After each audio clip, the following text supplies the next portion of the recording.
quay trở lại với kênh của Sally D. Sáng sớm ngày mai mình sẽ bay qua Boston. Và hiện tại thì mình đã dọn phòng sạch sẽ, đồ đạc cũng đã chuẩn bị xong rồi. Bây giờ thì lên giường ngủ sớm để ngày mai còn thức dậy thôi.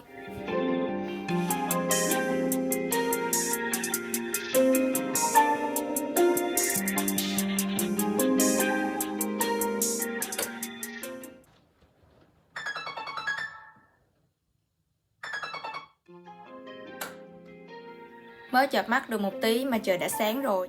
Mình chưa muốn ra khỏi giường đâu.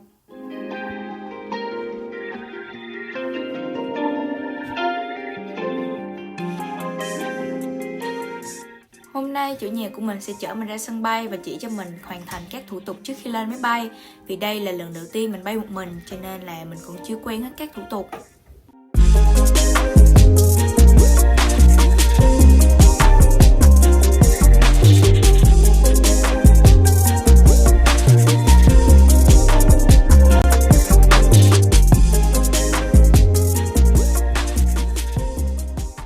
Trong lần bay này thì mình đi hãng Delta, ghế ngồi khá rộng rãi và thoải mái. Bởi vì Seattle là ở bờ Tây, còn Boston là ở bờ Đông, cho nên là khoảng cách bay cũng khá xa, mất khoảng từ 5 đến 6 tiếng mới tới nơi. Sắp vào đông rồi cho nên là thời tiết rất là ít nắng, chủ yếu là sương mù và mưa. Trên máy bay này còn được sử dụng wifi, điều này giúp cho hành khách tránh bị nhàm chán. Hay ai muốn chạy deadline thì cũng tha hồ luôn á nha.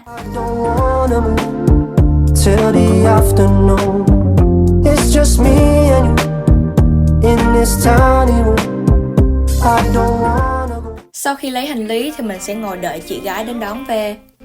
Even though you're next to me, no matter what I do, your heart is drifting out of reach.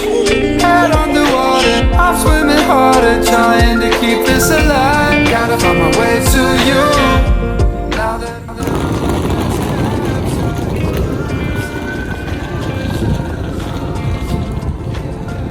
bây giờ mình đang đi đâu? Bây giờ mình đi chợ, đi siêu thị mua sữa cho khỏe uống. Đi chợ vào lúc 7:30 tối. Thời tiết bây giờ ở ngoài đang là 4 độ C, cái gì đó. Thật là ấm áp quá đi.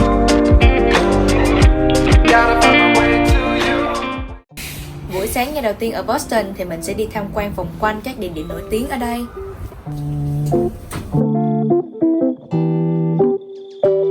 Hiện tại mình đang đi đến Granary Burying Ground ở Massachusetts, là nghĩa trang lâu đời thứ 3 của thành phố, được thành lập vào năm 1660. Đây là nơi an nghỉ cuối cùng của nhiều người yêu nước thời chiến tranh, cách mạng nổi tiếng, bao gồm Paul Revere và nhiều người khác.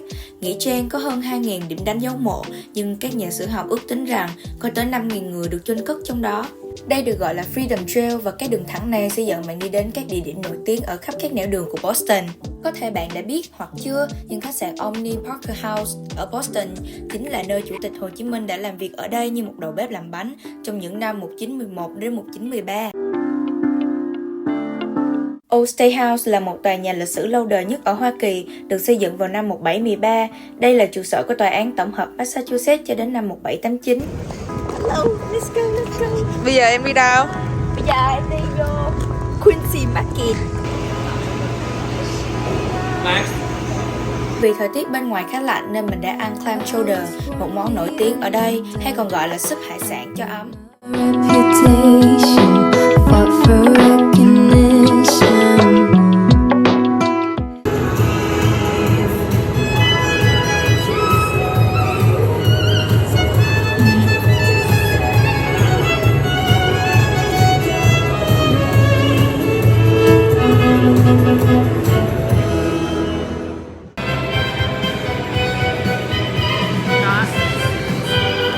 Trực tiếp nó béo nó làm sao Ok. Nó hơi nó không được thanh cho lắm, nó béo béo.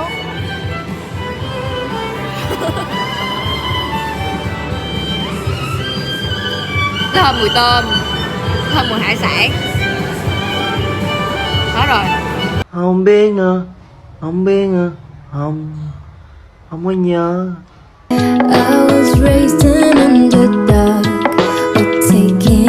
Sau khi đi chơi về thì tụi mình đã ghé qua tiệm bánh mì Ba Lẹ để mua đồ ăn cho tối nay.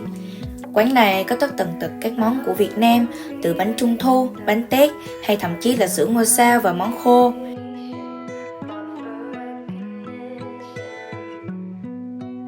Ở đây còn có cả cây mai ngày Tết nữa nè. Tổng kết cho tối nay thì mình đã mua được xôi, bò kho, bánh mì và một số món khác.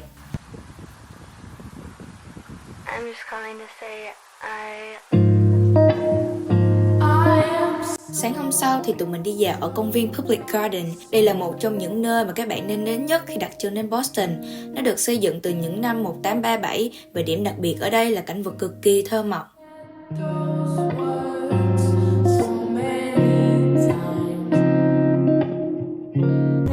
So cute, nó không sợ luôn nè. Hello em. Nó vẫn còn đang rất là ăn luôn á.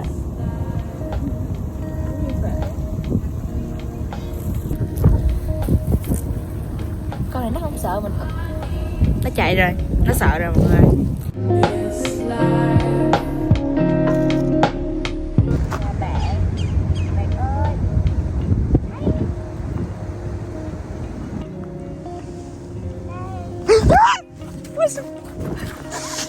Nó bùi đứt chào. Đừng nó cắn á Phệ. Con nó đừng. Em ơi. Bay. Hết hồn.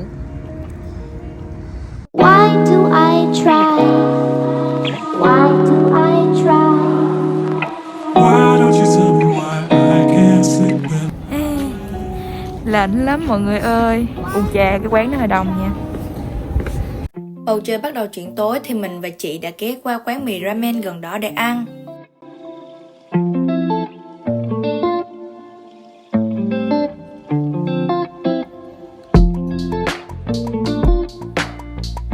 Chị mình đã gọi miso ramen, còn của mình thì là soju ramen. Đây có thêm một món là takoyaki bánh mực. Theo mình thì món soju ramen khá là ngon, thịt và nước khá là đậm vị. Còn bạn nào không thích ăn mặn thì có thể chọn miso ramen. Món này thì hơi béo vì trong món này có thành phần từ nước dùng gà và trứng lòng đào.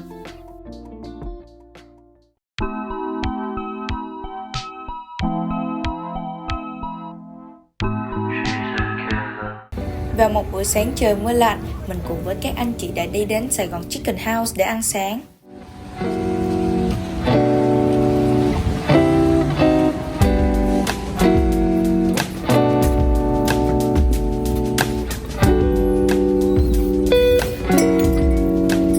Và cho buổi sáng ngày hôm nay thì mình đã order món hủ tiếu khô. Hai anh chị thì đã gọi cơm gà quay Tứ Xuyên và bún bò Huế. Chị có đó chan nước vào. Mùi rất là bún hầm luôn. Đi xuống. Nhoàm. Ăn uống no say thì tụi mình lên xe và đi shopping ở Premium Outlet. Mà ai cho đến tối thì lượn qua ăn lẩu để kết thúc một ngày dài.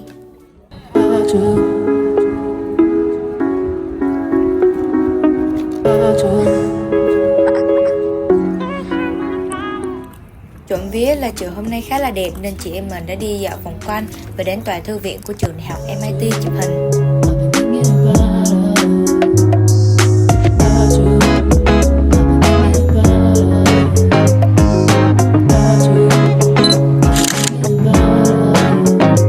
Mới đây mà trời đã tối mất rồi, thế nên chị em mình đã đi đến Magianas dùng bữa.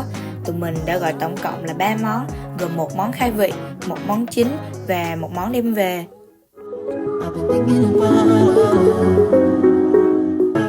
Trong lúc đợi lên món thì mình có thể ăn vặt với bánh mì bằng cách trộn dầu ô liu với phô mai và sau đó dùng bánh mì chấm vào như thế này.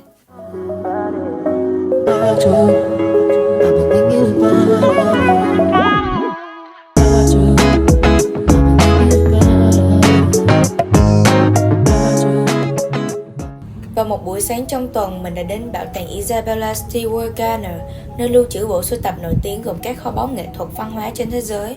Trong xã hội xa xưa của người Mỹ, có rất nhiều gia đình quyền quý, nổi bật là ở Boston. Isabella Stewart Gardner cũng nằm trong số đó. Bà là một trong những nhà từ thiện, là quan thầy của nghệ thuật. Hơn nữa, bà còn là một trong những nhà sưu tập nghệ thuật hàng đầu tại Mỹ, chuyên về thời kỳ phục hưng của Ý. Được thành lập vào những năm 1903, thiết kế của tòa nhà được lấy cảm hứng từ cung điện sang trọng Venice thế kỷ 15. Cả diện mạo bên ngoài lẫn bên trong đều vô cùng thu hút. Vào năm 2012, người ta mở rộng thêm một gian nhà nữa để lưu trữ các bộ sưu tập bảo tàng, cũng như đầu tư không gian cho các lớp học từ các chương trình biểu diễn, giáo dục. Và đây chính là khu vườn nổi tiếng của Isabella với lối thiết kế cực kỳ đặc sắc và đẹp mắt. Bây giờ thì các bạn cùng mình đến khám phá chợ Noel ở Boston nha! Running down to the riptide, taken away to the dark side. I wanna be your left-hand man. I love you when you're singing that song, and I got a lump in my throat 'cause you're gonna sing the words wrong. Is this movie that I think you like? This guy decides to quit his job and head to New York City. This cowboy's running from himself, and she's been living on the high shelf. Ở trong nó có gì? Ở trong nó có Nó là sourdough, sandwich mà nó hơi chua. Ở trong này có cheese với lại có thịt bò. Thịt bò hay thịt heo? Hot mà. Thịt heo. Các bạn, đây là chợ ở Boston nha. Sinh ở Boston.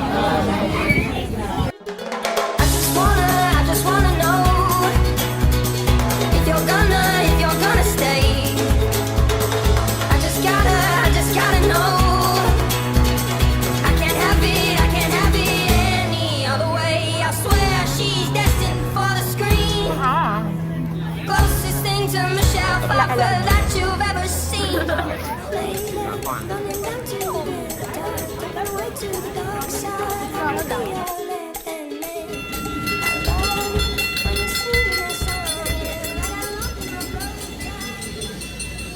Ăn chưa đủ no nên mình đã đi đến barbecue chicken để ăn nhẹ trước khi về nhà.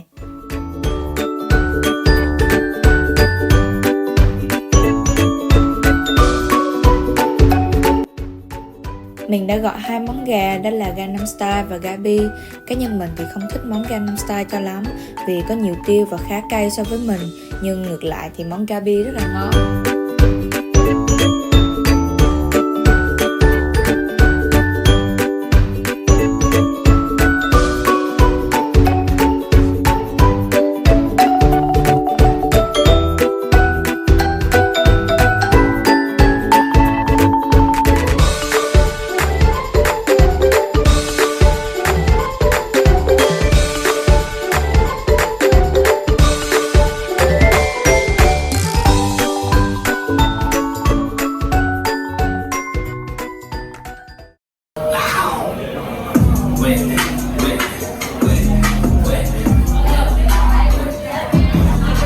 Đến món tráng miệng thì mình đã gọi 2 ly chè đặc trưng của quán này, nhưng mình cảm thấy nó không hợp khẩu vị của mình cho lắm. Bạn nào biết quán chè nào ngon thì comment chia sẻ cho mình biết với nha. Did you come and bring the sunshine and take all of the rain away? Yeah, you couldn't get me to ask for a better day.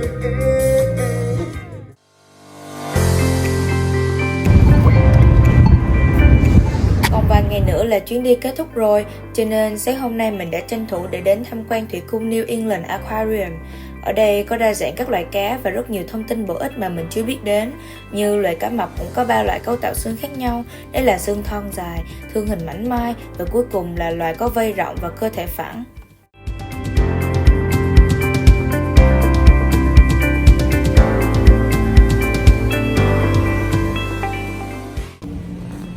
Con cá mập này bị chảy nước mũi. cái da đó nè. Không, nó bị chảy nước mũi nè. Con cá mập bị cảm rồi. Wow, hóa ra trứng cá mập san hô được nuôi như thế này.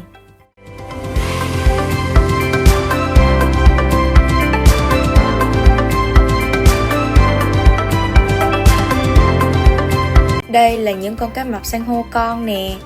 Còn đây là những con trưởng thành. Xem kìa, cái đuôi của nó dài ghê chưa?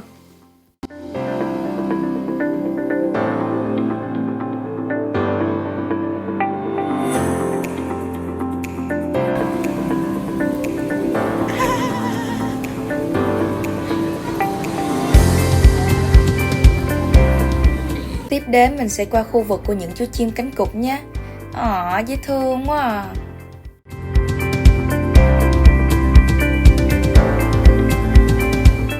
Chắc hẳn đây là cách giao tiếp của chim cánh cụt nè. Tía đó, tía đó.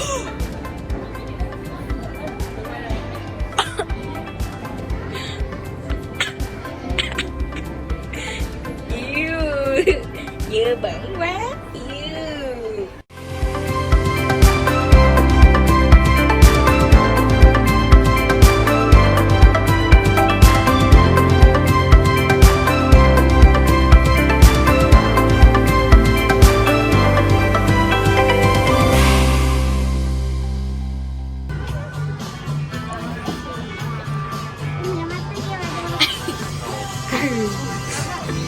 Sau khi đi thủy cung xong thì bây giờ tụi mình sẽ đi bộ ra quán Howley ăn bánh mì tôm. Bánh mì tôm hùm. Đây là bánh mì. Thơm.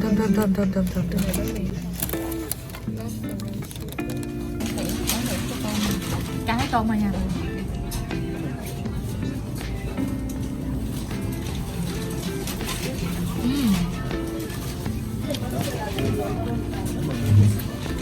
Ngon.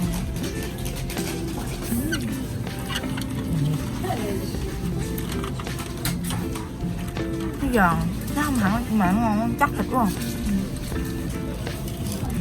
Thịt chắc xỉu.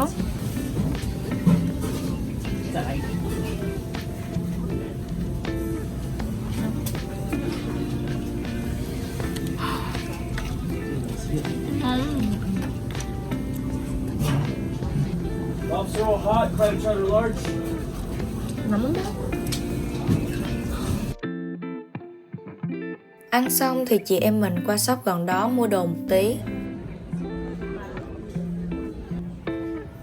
Quá là buồn ngủ.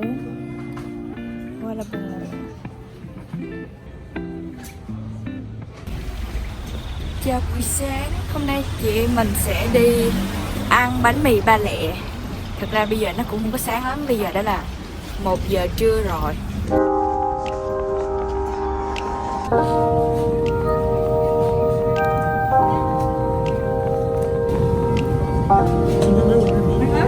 Dạ không.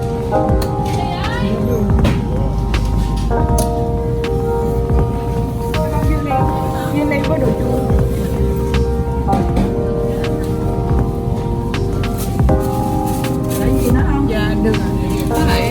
Chiều nay trời mát mẻ nên mình đã ra sân gần nhà để vận động một tí xíu.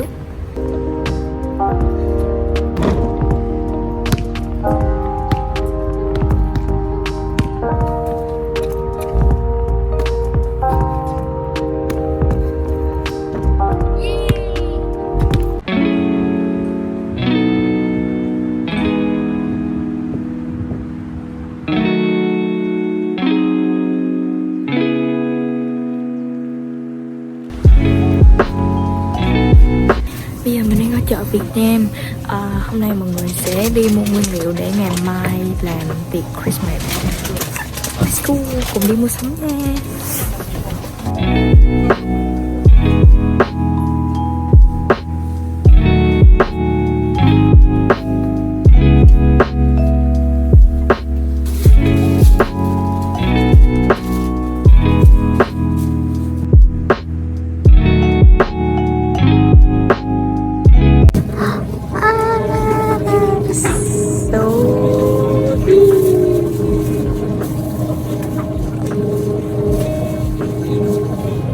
Wow, cả đống sầu riêng luôn.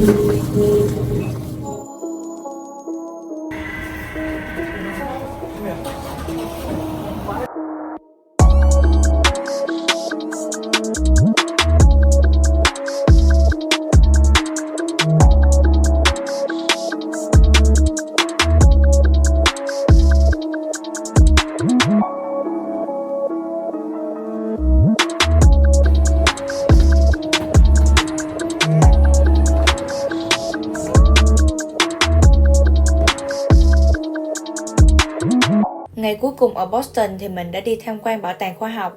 Ở đây có rất nhiều nơi tham quan về thiên nhiên và khoa học cũng như các buổi trình diễn. Nhưng vì hôm nay là ngày lễ nên bảo tàng đã đóng cửa sớm. Mình không có nhiều thời gian tham quan hết ở đây. Đây là một mô hình về sự kiên trì của NASA, một xe thám hiểm sao hỏa, khả năng AI nâng cao để giúp tàu thám hiểm hạ cánh an toàn trên sao hỏa vào năm 2021. Bây giờ, AI giúp nó điều hướng và quét đá cho các dấu hiệu của sự sống vi sinh vật cổ đại. Spot là một robot được hỗ trợ bởi AI sử dụng trí thông minh thể thao để di chuyển đều đặn vượt qua địa hình đầy thử thách trong khi chụp ảnh và các dữ liệu khác. Thiết bị này được gọi là dữ liệu vũ đạo. Nghệ thuật này sử dụng trong công nghệ AI để tạo ảnh góc dựa trên cách mà bạn di chuyển.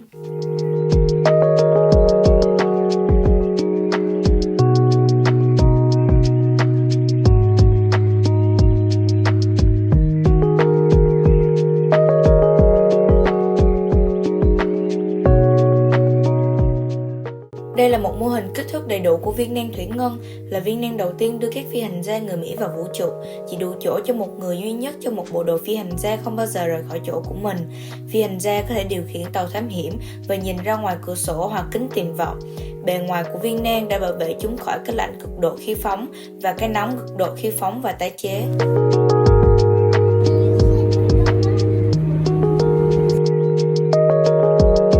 Còn đây là bên trong của một chiếc thang cuốn mà chúng ta hay bắt gặp và được sử dụng ở nhiều nơi. Và đây là mô hình lốc xoáy. Khu vực bên tay phải này chính là khu vực thông tin về khủng long, nhưng hiện tại mình đã hơi đói bụng rồi nên chắc phải đi ăn sáng thôi. Và buổi sáng cuối cùng ở Boston thì mình đã gọi món phở bò, còn chị mình thì ăn cơm sườn. Hấp dẫn quá.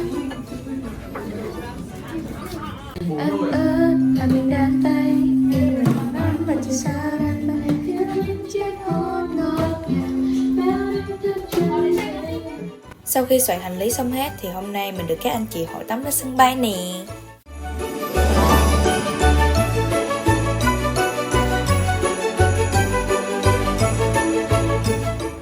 3 phút nữa mình sẽ 2 phút mình sẽ lên tàu.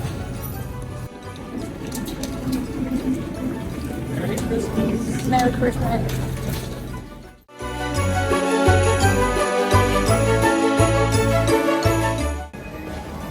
Đây là đồ cài chị My tặng. Túi chị My tặng. Ở trong này cũng có bánh nữa. Chị My, thank you.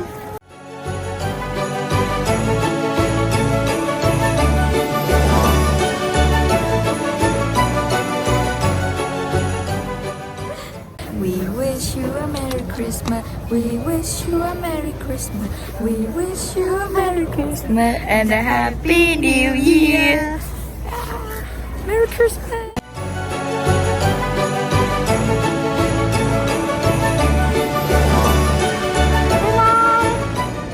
Đến giờ lên máy bay rồi. Tạm biệt Boston, tạm biệt các bạn. Hẹn gặp lại các bạn vào video gần nhất nha. Merry Christmas and Happy New Year.